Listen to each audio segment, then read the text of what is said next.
Alamin kung ano ang mga ginagawa, mga nagawang proyekto, programa para sa pag-unlad, balita at public service mula sa mga lungsod hanggang sa mga baryo. Dito lang sa DILG sa DZRH Break Time. Kasama ang mga lingkod sa pagbibigay serbisyo publiko, sina DILG Secretary Benhur Abalos at Lakay Mayor Deo Macalma sa DILG sa DZRH Break Time.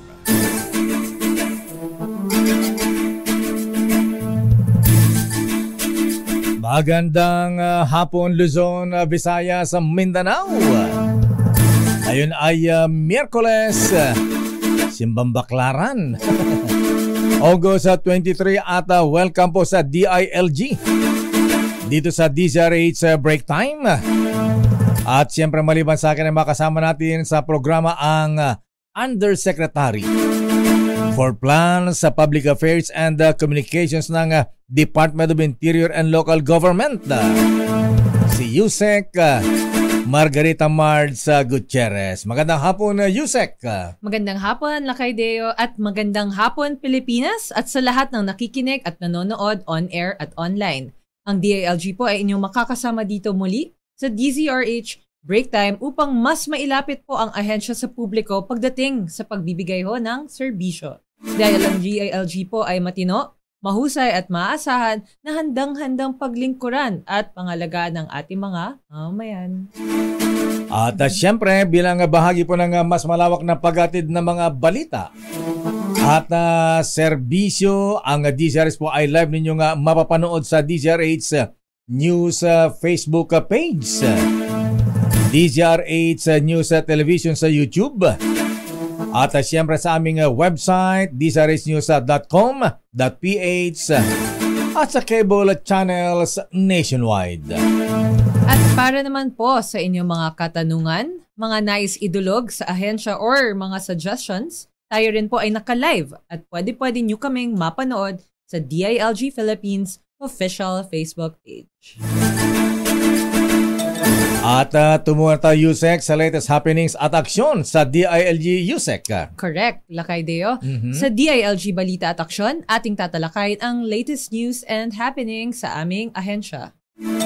At ano nga ba ang mga latest sa DILG Balita at Aksyon? Eto na. Nagpaabot ng pakiramay ang DILG sa pagpanaw.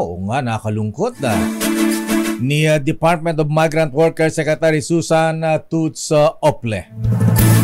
Kilala si Secretary Toots Ople sa kanyang dedikasyon sa paglaban sa karapatan ng mga overseas Filipino workers o mga OFWs. At siya rin po ang founder ng Blas Ople Policy Center and Training Institute. Nagpapakita ng kanyang dedikasyon at pagkalinga sa ating mga kababayang OFW. Miss po namin siya, Secretary Ople. Napakabait po, saka napakagaling po. Correct. Inaanyayahan ng DILG Region 7 ang lahat na sumali sa Bida Tindak Kontra Droga 100-kilometer Bike Challenge. Ito ay virtual bike ride anywhere in the Philippines. Complete the challenge and get a finisher's medal. Ang registration ay hanggang August 25 na lamang at para sa iba pang detalye ay maaari po niyong bisitahin ng DILG 7 Facebook page. O sa mga bikers dyan, riders sali na. Samantala pinagutos ng DILG sa Bureau of Fire and Protection o BFP ang pagpapatupad ng mas maigpit na alituntunin sa accreditation ng mga volunteer fire brigades at tiyakin ang maayos na implementasyon ng qualification standards ng lahat ng volunteer firefighters at fire truck drivers. Ito ay matapos na masawi ang isang 62 years old na lola at masugatan ang walang iba pa ng aksidenteng mabangga ng isang rumiresponding fire truck sa Tondo, Manila. Ayon kay DILG Secretary Benhur Abalos, dapat na i-review ang guidelines sa accreditation at qualification ng isang fire truck driver at tiyakin na walang record ng reckless driving o anumang aksidente. At nagpabot na rin ng pakiramay ang DILG sa pamilya ng biktima at inatasan ang mga concerned Volunteer Fire Brigade Association na magbigay ng kinakailangang tulong sa mga biktima. Sa ibang balita naman, bumuo ang Philippine National Police ng isang Special Security Task Force para tiyakin ang seguridad ng mga manlalaro at manonood sa 19th International Basketball Federation or FIBA Basketball World Cup 2023 na gaganapin sa bansa. Magde-deploy ang PNP ng mahigit 4,000 kapulisan, katuwang ang mga personnel ng Armed Forces of the Philippines, Philippine Coast Guard, Red Cross at Department of Health. Opisyal na nagsimula ang 2023 FIBA World Cup ngayong Biyernes, Agosto 25 sa Philippine Arena sa Bulacan na susundan ng basketball tournaments sa Smart Araneta Coliseum, Quezon City, sa SM Mall of Asia Arena sa Pasay City na tatagal hanggang September 11.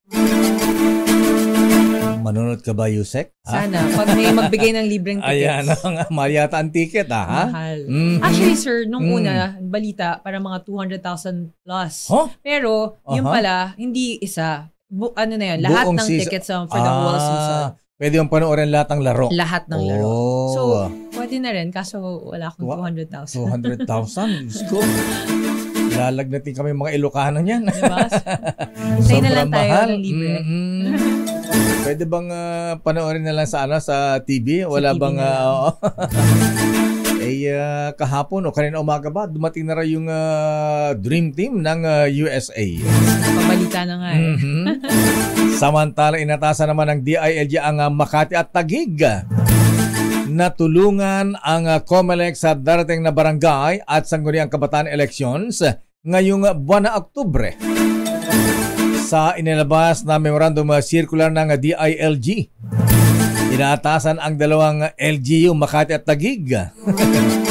Nabigyan assistance ang COMELEC kaugnay ng venue o lugar para sa filing ng Certificate of Candidacy, residency requirements, at lugar ng pagbobotohan ng mga barangay na inilipat na sa Taguig mula po sa Makati. Ayon kay COMELEC Chairman George Garcia, ang mabotante na apektadong mga barangay ay hindi na kinakailangan pang muling magparehistro at otomatiko na silang maililipat bilang botante ng Taguig. Ganun pala yun. So paano yan na Yusek kung nakatira si Mayor Abby dyan sa Rembo, Pembo, Sembo? Hindi na siya magpaparehistro. Ayan, pwede nang bumoto sa Taguig. That will be very interesting. Sa ibang balita naman, hinimok ng DILG ang mga lokal na pamahalaan mula probinsya hanggang barangay na suportahan ang Enhanced Comprehensive Local Integration Program o tinatawag nating ECLIP ng pamahalaan na layuning tulungan ang mga dating rebelde at extremists. Sinabi ni DILG Secretary Abalos na kinakailangang palakasin ang kapasidad ng LGUs bilang mga pangunahing tagapagtupad ng mga serbisyo ng ECLIP. Bilang pangunahing ahensya ng Task Force Balikloob, ang DILG ay naghahatid ng serbisyo at tulong sa mga benepisaryo ng Enhanced Comprehensive Local Integration Program gaya ng livelihood at reintegration assistance at financial assistance sa mga LGU sa pagsasagawa ng mga halfway houses para sa rehabilitation. Meron din tayong healing sessions and education and skills training activities for former rebels. At ayan po, ilan lamang sa mga balitang hatid ng DILG. At sa ating pong pagbabalik, Yusek, tatalakayin natin ang tulong na hatid ng pamahalaan sa ating mga kababayan sa Marawi. Mukhang marami pang tulong ang kailangang ibigay sa mga naapektuhan ng Marawi SEEDS. At ang yan po ay ating tatalakayin. Pag-uusapan sa ating pagbabalik sa DILG sa DZRH Break Time. Pinakahuling mga balita, kaganapan, DILG, balita at aksyon. Buhay ingatan, droga'y ayawan! Sa laban na ito, pinapangako ko sa inyo, seryoso tayo rito. Hindi tayo matatakot dahil sama-sama natin lalapanan ang droga. Yan ang gagawin natin. Dahil dito, bida ka.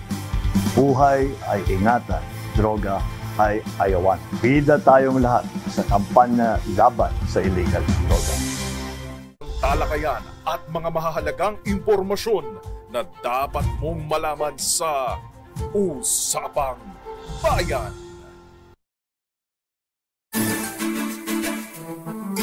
Balik po tayo mahabigan sa ating palatuntunang DILG sa DZRH Break Time. Naku, pag-usapan natin ang tubig USEC March, ha? Atin pong pag-usapan ang local bago natin pag-usapan ang issue ng Marawi.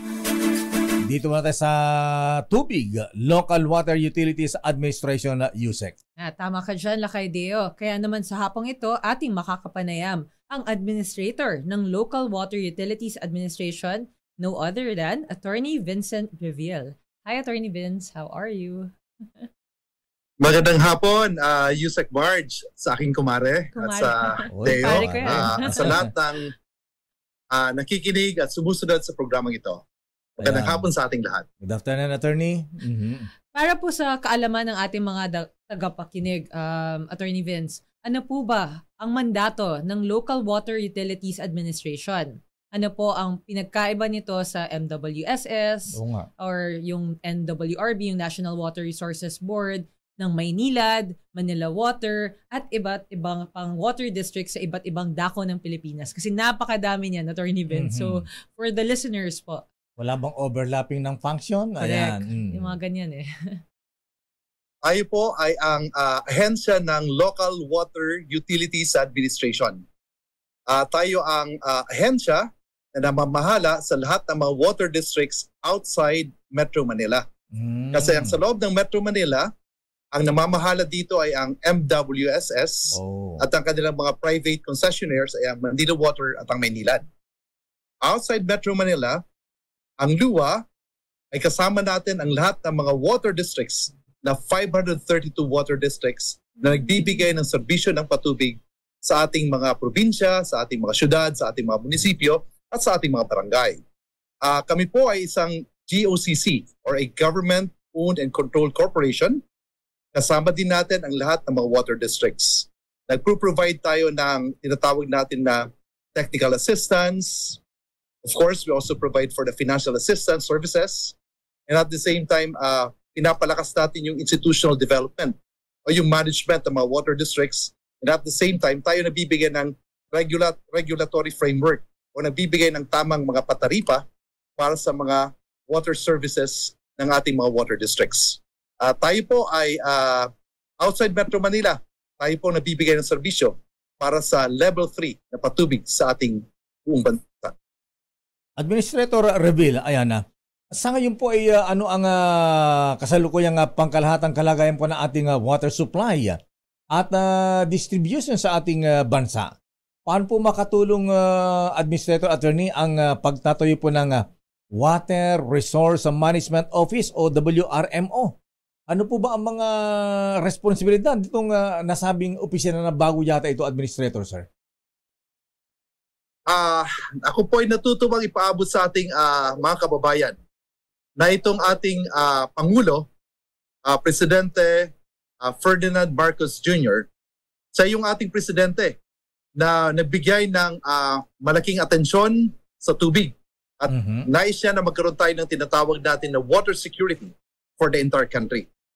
Kaya po siya naglabas ng isang Executive Order, EO number 22, na nagtatalaga ng Water Resource Management Office. At ito ay ang pagkakaroon ng isang integrated management ng water resources natin. Kasama po natin dito sa pangunguna ng ating DNR or the Department of the Environment and Natural Resources. Kasama siyempre yung LUWA at ang lahat ng water districts. Kasama natin ang MWSS kasama natin yung NWRB or National Water Resource Board at kasama din natin yung Laguna Lake Development Authority. At ngayon po, we are continuing with the convergence together with the National Irrigation Authority at kasama din natin yung DPWH at ibang pang sakay ng gobyerno para magkaroon tayo ng isang tinatawag natin na pangkalahatang integrated water resources management for our country. Para po mabigyan natin ng focus at tamang pagbibigay ng serbisyo sa ating mga kababayan. Dahil yan po ang adhikain ng ating mahal na presidente na magkaroon po ng tubig sa lahat ng mga mamamayan. Full force pala, no? Administrator Vince. Daming department o agencies ng gobyerno. So, yun nga, you've mentioned po, Administrator, na meron na prioridad ito ng presidente dahil nga we want to address the water security. And because of that, kamakailan lang, napabalita nga na magkakaroon tayo ng El Nino. Or actually, na-experience na ho natin yung effects ng El Nino dito sa bansa. Ano-ano ba yung mga paghahanda na isinasagawa ng DUWA ngayon upang maagapan ng epekto nito? Alam po natin na sa mga sinasabi ng mga eksperto sa buong Pilipinas na comes end of the year or last quarter of 2023 and the first quarter of 2024, magkakaroon tayo ng isang El Nino o kakulangan ng tubig sa ating bansa. Kaya po tayo dito sa LUWA kasama ng lahat ng water districts, nagkaroon po tayo ng issuance na kailangan ay preparado. May preparasyon tayong ginagawa towards this El Nino situation for the country. Nagkaroon po tayo ng isang executive order na binigay galing sa LUWA, pinadaan po namin sa lahat ng mga water districts na magkaroon tayo muna ng inventaryo o magkaroon muna ng malaman natin ang lahat ng sources ng water natin sa buong bansa. Yan ang napaka-importante. Pangalawa po, ay dapat maging efficient yung ating water systems management. Dapat bawasan natin yung mga tinatawag natin na non-revenue water o pagsasayang ng tubig. Kung may mga tulo dyan sa ating mga bahay, dapat marunong sinasarayan. Sa ating mga tubo, dapat hinahanap yung mga leakage at wala dapat nang nagsasayang ng tubig. At ang importante din po is that we should already prepare for the possible rationing just in case the worst can happen in the community. Na nakaready po dapat yung mga standby natin regarding if ever there's a water calamity that would happen in our communities. And we continue with information drive para ang lahat ng ating members of the community are there ensuring that dapat maging responsable tayo sa paggamit ng tubig and we should ensure that we have enough water and conserve water during the times of El Nino. Administrator, mukhang marami kayong project ha? Abay, ano ba itong project nyo at saan itong 700 water supply projects at 40 sanitation projects na balak isagawa, ipatupad ng LUWA hanggang 2028. Ito ba makatulong para magkaroon tayo ng supat na supply ng tubig, Administrator, sir? Yan po ang ating pagtugon sa panawagan at gusto mangyari ng ating mahal na Presidente Ferdinand Marcos Jr. At ngayon po, meron tayong tinatawag na programa na PBBM, Patubig sa Buong Bayan at Mamamayan Legacy Water Program. That in the next 5 years, we are going to implement about more than 700 water development projects. At meron din tayo ng about more than 40 sanitation projects. Ano pong gagawin natin dito?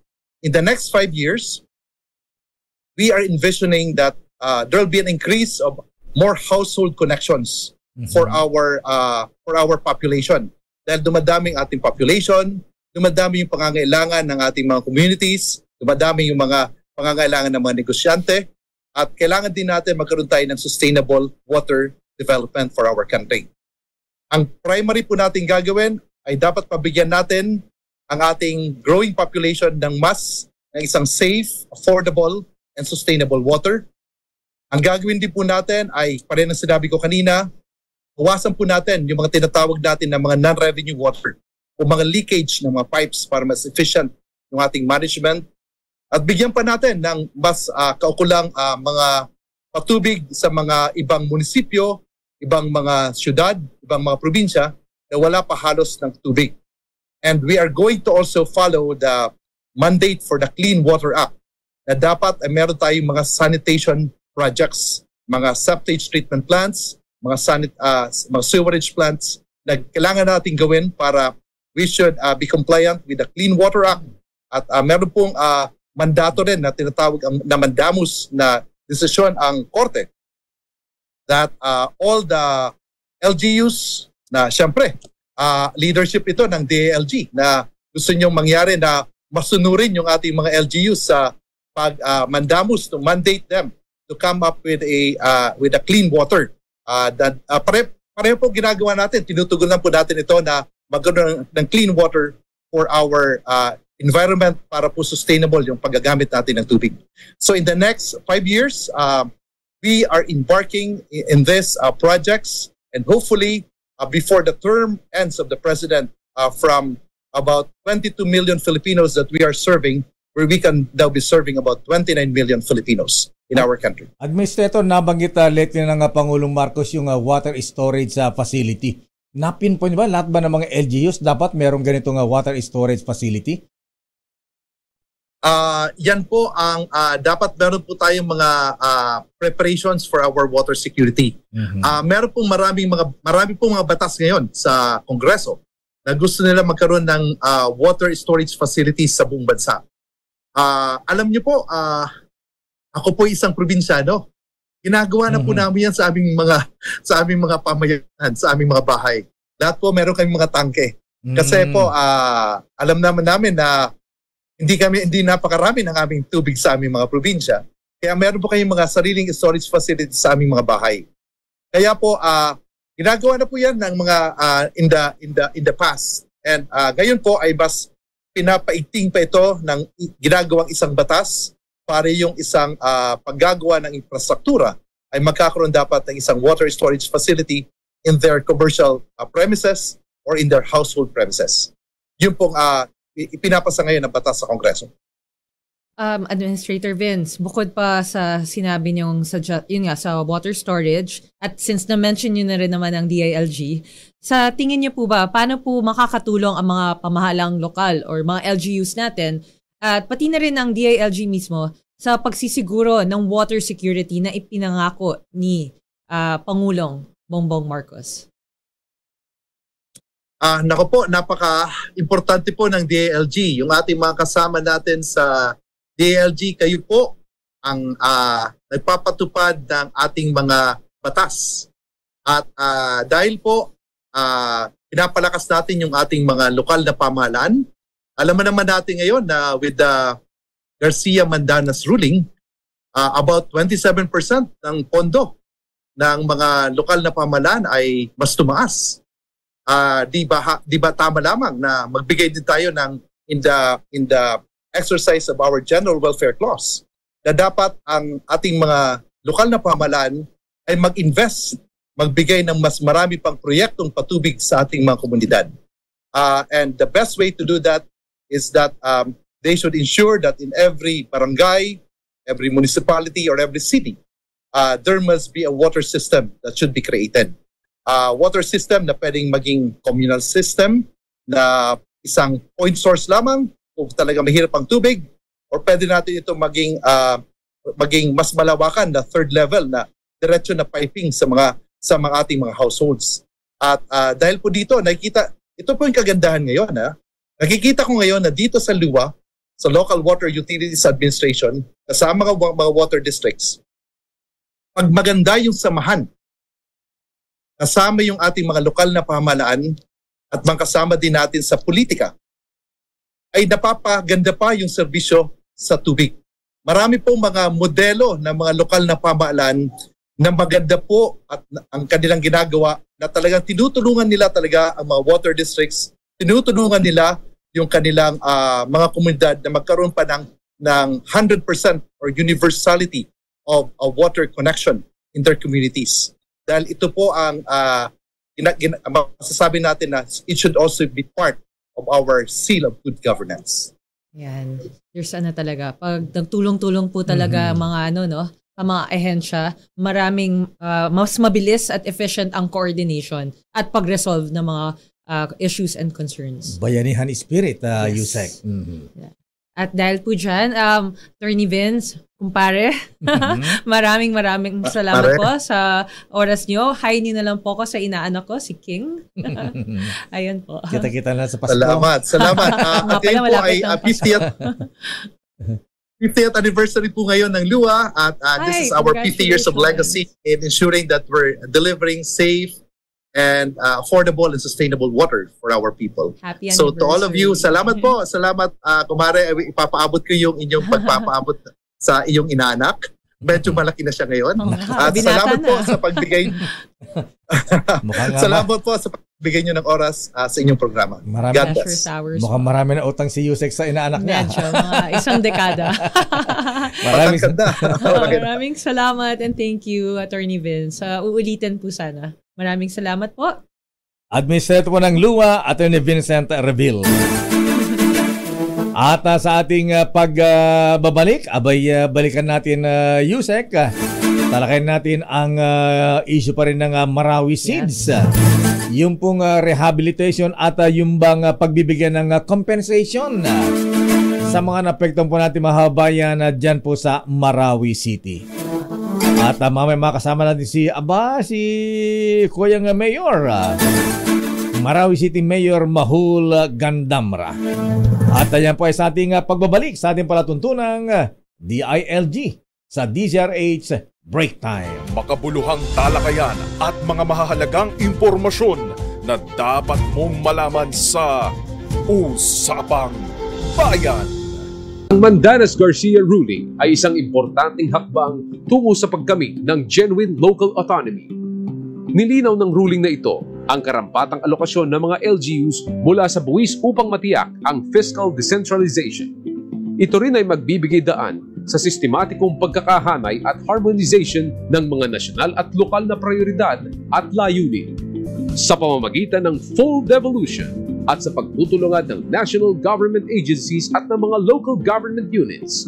Anumang serbisyo ay mas mapapadali at mas mabilis nang makararating sa ating mga kababayan. Angat, lokal, tamang pondo, angat serbisyo.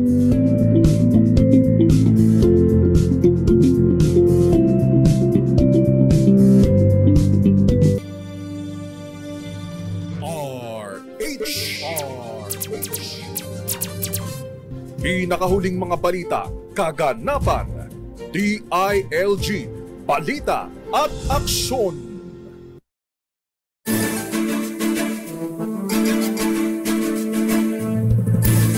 Mayor Mahul Gandamra ng Marawi City. Mukhang walang signal sa kanyang kinalalagyan na Yusek. Kaya tawagan na natin on air. Abay, Kuyang Mayor Mahul Gandamra, Assalamualaikum Warakmatullah Wabarakatuh. Marami sa ating pag-usapan na Yusek sa issue ng Marawi dahil 6 years na pala nakalipas nung mangyari yung Marawi Seeds. Abay, ang tagal na pala ha? Pero ang issue po rito, Yusek, of course, kumusta na ang rehabilitation? Na itayo na ba yung mga bahay na mga nasira, mga moske, mga negosyo? Ayan. Lakay, I think, mga 3-4 months ago, nasa Marawi ako. So, meron kasi kaming programa sa mga meron kaming partner na organization. Ito yung GSURF, yung Community Resilience. And then, tina-target namin yung magkaroon ng mga programs, livelihood programs and projects for sustainable for to combat violent extremism. So, may isa kasi kaming CSO doon na tinutulungan. So, napadpad ako sa Marawi. And then, yun nga, umikot-ikot. That time, parang hindi pa nasisimulan yung pagtayo. Yung bang, yung rehabilitation, yung mga pagtatayo ng mga buildings, mga bahay, Yusek, ano napansin mo? Kasi ang, ayan, may nakakausap tayo dyan na si dating Ambassador Makabangkita Lanto, ayan, natsuhin ni Mayor Gandamra, ang paraang gusto yata nila nun wag masyadong modern yung mga establishments, no, yung mga bahay. Parang gusto nilang ibalik yung may ang tawag nun, may parang cultural ano pa rin, may balik pa rin yung cultural heritage nila, yung mga bahay nila na ayaw nila masyadong modern. Kasi parang ano pa rin yung parang Muslim community talaga. Which is as should be. Pero ako more than that, gusto ko masimulan na. And I think ang balita naman po, kasi I haven't been there pa, nagsimula na rin naman daw yung pagtatayo. Kasi nga, sir, yung last time na nandun nga ako, karamihan sa kanila nasa mga shelter shelter homes. Talaga? Oo. So which initially nga dapat it would only last mga 2 years ang mga shelter homes, diba? Because temporary lang dapat yan. So inabot na sila ng 6 years. Nasa ano pa rin sila, parang evacuation center ba ang dating? Hindi naman. Mas maganda compared sa mga nakita ko in the past sa ibang lugar. But it's much better, mas sturdy po yung mga nagawang shelter homes, kaya nag-last ho siya ng mga 6 years. Pero just the same yung sitwasyon, diba? Syempre, sana makauwi na sila sa kanila mga to their new homes. Ayan. At ang kaganda naman pala, Yusek, meron palang batas na pinirmahan. Ano bang tawag dito, Yusek? Yung para sa compensation and rehabilitation. May batas, anong akba ito, Yusek Mards? So yan po yung RA 11696, if I'm not mistaken, o tinatawag nilang Marawi Siege Victims Compensation Act of 2022. So yun nga, alam ko sir, nagtayo sila ng compensation board na kung saan yung funds po na allotted for for building these homes nga po ay unti-unti na ho na dinidistribute. Dito ba sa Republic Act 11696 o Compensation Act, Yusek, napasadahan mo na ba ito? Magkano ba ang benepisyo na ibibigay sa bawat individual o bawat pamilya na naapektuhan kaya? Dapat si Mayor Mahol Gandar na nagpapaliwan nito. Mayor, kuyang, ha? Abay, kailangan mong, kailangan ka na makausap para at least may gabay ba? May guidance yung ating mga kabayang mga taga-Marawi. Kaya na baka mamaya, hindi pa alam kasi yung iba dyan na nag-alisa na doon na Yusek. Nagpuntahan sa Metro Manila yung iba. Actually, dalawang shelter villages tawag nila. Yung isa, wala na yung mga nandun. Tapos may isang existing, that time po na I was there, may isang existing. Tapos mag-expire na yata yung lease. By the end of the year. So chances are baka nandun pa yung karamihan sa kanila. But ayun na nga, since may movement na naman daw po nagsisimula na. So hopefully by the end of the year, makalipat na sila sa kanilang mga tahanan. Naman. Maganda naman yung mo 6 years, Yusek, ha? Abay, wala ka sa sarili mong bahay. Parang nakikitira ka lang sa parang nagbo-board ka lang sa isang apartment o kaya Tapos syempre, karamihan sa kanila, di ba, they lost their possession. So, talagang nakakaawa, sir. Nakakaawa, I mean, all you could do is just cry. Talaga, nakakaiyak ba talaga, Yusek? Oo. At syempre, paano nila maibabangon ulit yung kanilang kabuhayan? Hindi lang mga bahay. Ayan. At ngayon, malapit na ang pasukan na Yusek. Kumusta mga public schools kaya doon? Ayun po, nagsisimula na kami. Actually, nagsimula na yung mga ibang areas kasi sa opening ng classes. But I think officially, on Monday, yung talagang start. Tuesday. Tuesday ba? August 29. 29. So officially, it will start next week. So, ayun po, constant coordination na po with the LGUs, for the traffic, for peace and order. Ayan. So, the usual, ginagawa ho natin every year. So, yun po, nagkaroon na ho kami ng mga preparations. Naglabas na rin kami ng MC with regard to this. Naku, speaking of peace and order, Yusek Mards, alam mo, nalalapit ang barangay at SK elections. Baka mamaya yung controversial na terrorist group, yung Maute, ha? Abay, kumusta na? Andun pa ba sila? Andun pa ba ang impluensya nila? Baka mamaya tumakbo sila sa darating na barangay at SK elections. Kung nandun man yung mga kamag-anakan nila, sana'y magbago naman yung mga hindi naman tularan yung mga nagsagawa ng kaguluhan doon sa Marawi 6 years ago. Yeah, that's why nga po, in terms of preparation po natin, yung PNP po ay in constant coordination po, not only with the LGUs, but with COMELEC na rin po, to ensure po a peaceful and orderly election po. Ayan. O nga pala, Yusek, ang Marawi under BARM ito. Sa BARM ba? Although na, ewan ko kung hiwalay yata ito sa jurisdiction ninyo, sa area of jurisdiction ninyo. May barangay at SK elections niyo ba sa ilalim ng BARM? Alam ko meron. Meron din. Oo. Baka ako iba yung batas nila diyan. Iba yung election nila doon. We're also preparing for that rin po. Pero ang DILG naman po talagang yun nga pursuant to the Constitution po, 'di ba? The President exercises supervision over all the local government units. So as yung DILG po, si Secretary Benhur Abalos po as the alter ego of the President can exercise is exercising that supervision over mga LGUs, including po BARM. Ayan na. So, pero nakausap niyo naman si Mayor Mahulog Gandamra, Yusek. Not yet po. Ang ganun ba? Bira naman ito nga, I wanted to take the opportunity nga po na makausap siya at makilala ho ng maigi po. Baka po may mga kailangan po sila from our end po para ho makatulong kami ho dito. Kailangan yata, gusto yata ni Mayor Mahul Gandamra live kasi napunta rin siya rito. Actually, di ko alam kung dyan naupo sa Yusek si Mayor Mahul Gandamra. Sir, baka pwede maimbita namin kayo dito. 6 years ago nung nagbigay kami sa Marawi ng donasyon. Ayan, para dun sa rehabilitation nila kasi yung mga brad namin sa Masonry, ayan, yung Manila Travelers and Compass Club, nag-fundraising at nagpaabot ng tulong sa mga taga Marawi at dito ay dinaan sa ating programa dito sa DCRH. Nakakatuwa naman yan, sir. Maraming salamat po sa mga brads nyo. Yes. Baka gusto po nyo ng round 2 po para makatulong pa po tayo ulit. More. Kaya kailangan sana natin si Mayor Mahul, para manawagan at kung kailan pa mga tulong na ganyan, to use this platform po to ask more help. Yes, marami naman ang handang tumulong sa ating mahabayan dyan sa Marawi City.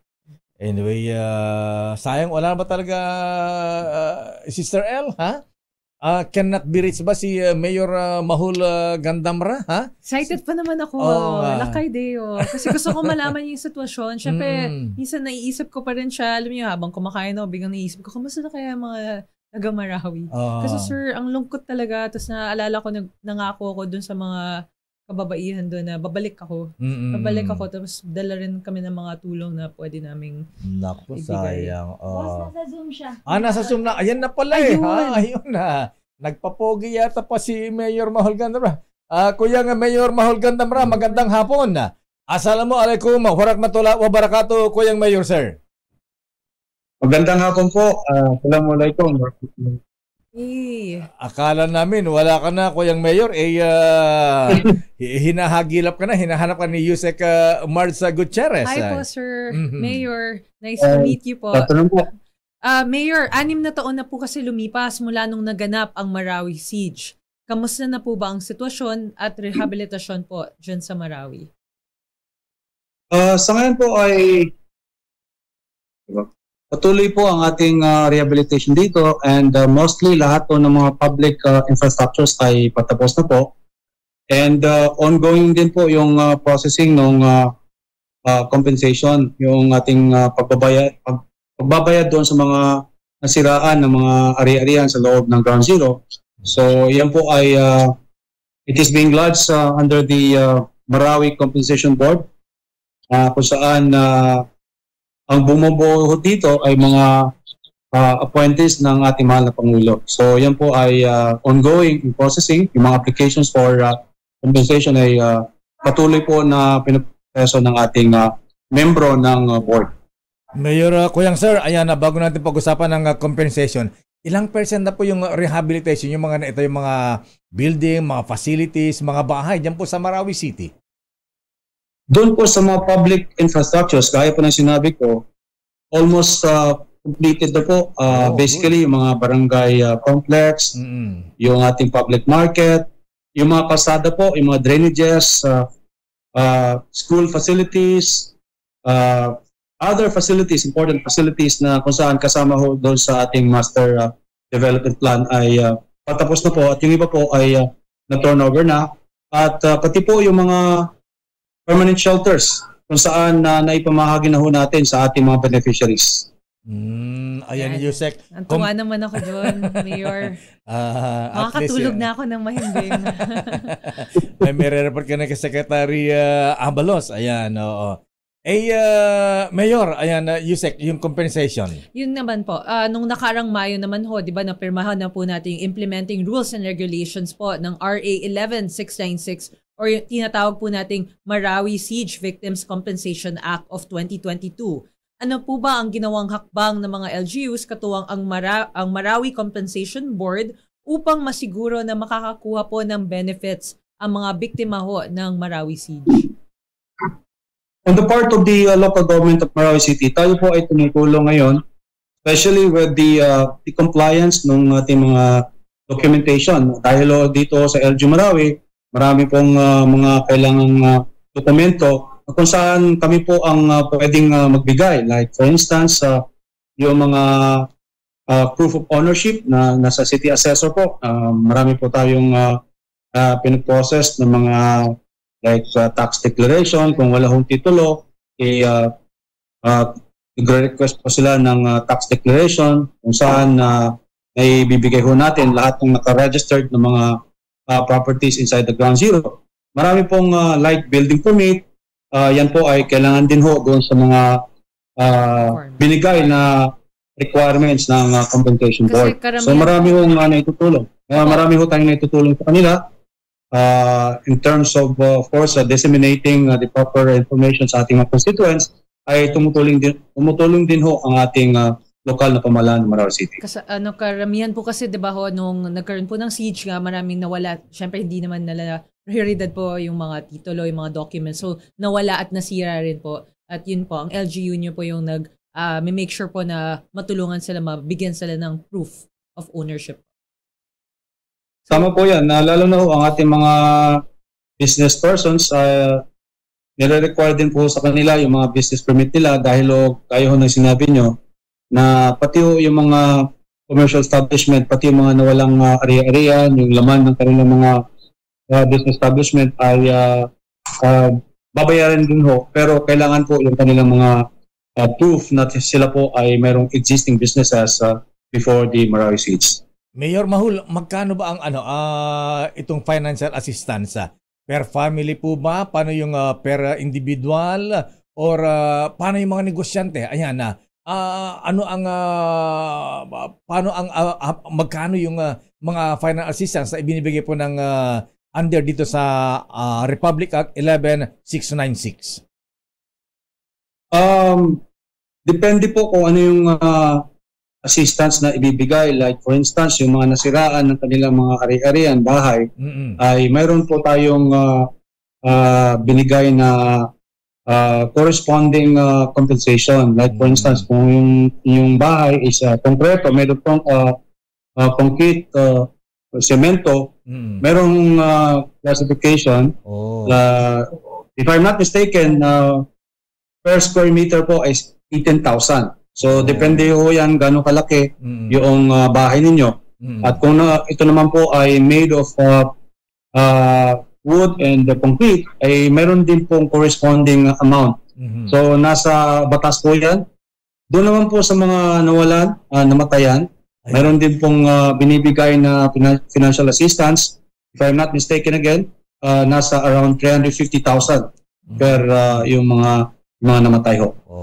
So marami pong binibigay na assistance. In fact, even before this compensation law took effect, ay marami na hong binigay na assistance ang ating national government sa ating mga kababayan. Mayor, just so we know lang po the data pertaining to this, ilan na po bang residente ng Marawi ang inaasahan na magiging beneficiary at makakatanggap ng compensation po mula dito?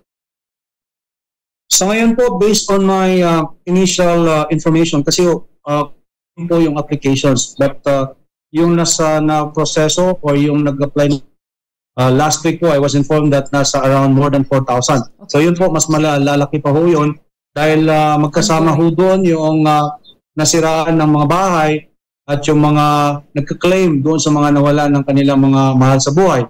And of course, other claimants na like yung sharer ay bibigyan din ng ayuda ng ating gobyerno based on the compensation law na pinasa ng ating Kongreso. So, iba-iba ho ang classification na support coming from the government through the compensation law. Yan, Mayor, isa na lang. Malapit na po ang barangay at SK elections. Kumusta po ang peace and order situation diyan po sa Marawi, Mayor, sir? Well, right now, relatively peaceful naman ho dito sa Marawi City. In fact, we had a provincial peace and order council meeting kanina ho. Nandun ang ating mahal na gobernador at na-discuss po yung darating na alala at yan po ang ating nagkakaroon tayo ng preparation. We have a strong coordination with the security forces and of course the Commission on Elections. Nang sa ganon, magkaroon tayo ng mas maayos at matiwasay na eleksyon sa darating na alalan po dito sa ating probinsya ng Lanao del Sur and Marawi City. Ayun, Mayor, maraming salamat po at natutuwa po ako na nakilala ko na po kayo finally. Maraming salamat po sa inyong oras. Maraming salamat sa pag-update po ng sitwasyon po dyan sa Marawi. Teka muna, Mayor, baka may mensahe pa ko sa ating mahaba yan sa Marawi City. Ayan, alam ko maraming nanonood, nakinig sa atin dyan. Well, incidentally po, magkakaroon kami ng State of the City Address bukas. Kaya medyo nabiti ako. Ako ay umiili sa inyo ng Romanin kung hindi ako kagad no worries. Yes, dahil we are preparing for the State of the City Address tomorrow. And I would like to invite my constituents and other fellow workers of the government na sana po ay matino kayo bukas sa ating State of the City Address. Maraming salamat po sa inyong lahat. Good luck po, Mayor. Maraming salamat, Mayor. At bago ka magwakas, binabati ka ni Ambassador Makabangkit Lanto. at mga brethren natin sa Manila Travel Square and Compass Club. Ayan, magandang hapon daw po sa inyo. Mayor, thank you. Maraming salamat po sa inyo. Mabuhay po kayo. Assalamualaikum warahmatullahi wabarakatuh. Waalaikumsalam. Mayor Mahula Gandamra ng Marawi City. Umabot, lakay. Umabot, huli manda at magaling. Ayan. Abala pala sa State of the City Address bukas. Maraming salamat, Mayor Kuyang Mahula Gandamra. At maraming salamat po sa iyong pagtutok sa ating programa. At abangan muli ang ating episode sa susunod na Miyerkules. Same time. At maraming salamat sa inyong pagtangkilik. Maraming salamat po sa inyo, Lakay. Thank you, Yusek. Sana nag-enjoy po kayo sa session natin today. At sa ngalan po ni Secretary Benhur Abalos, muli ako po si DILG Undersecretary Margarita Marge Gutierrez, signing off. At ako naman po, si Deo Macalma. Inyong napakinggan ang DILG sa DZRH Break Time. Kasama ang mga lingkod sa serbisyo publiko, sina DILG Secretary Benhur Abalos at Lakay, Mayor Deo Macalma. Hanggang sa susunod na Miyerkules, tumutok, makinig, alamin ang mga ginagawa, mga nagawang proyekto, programa para sa pag-unlad, balita at public service mula sa mga lungsod hanggang sa kasulok-sulukan ng mga barangay. Dito lang sa DILG sa DZRH Break Time.